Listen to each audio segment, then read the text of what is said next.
নিম ফুলের মধুর সিরিয়াল থেকে একটি প্রোমো রিলিজ করেছে, যেখানে প্রোমোর মধ্যে দেখা যাচ্ছে যে একটি মেয়েকে জেল নিয়ে যাচ্ছিল।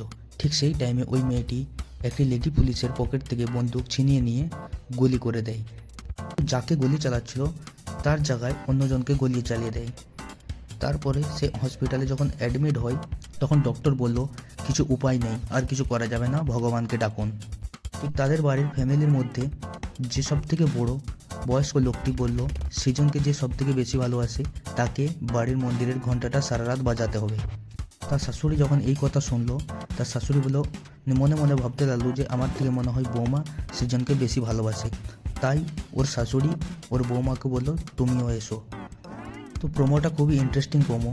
যারা সিরিয়াল দেখতে ভালোবাসেন তাদের জন্য খুবই একটি নতুন ভালো আপডেট। এটি খুব ভালো শাশুড়ি বৌমার মহামিলন প্রত্যেক দিন সন্ধ্যে 6টার সময় দেখতে পাবেন জি বাংলাতে। তো বন্ধুরা, ভিডিওটি ভালো লাগলে লাইক শেয়ার সাবস্ক্রাইব করে দেবেন।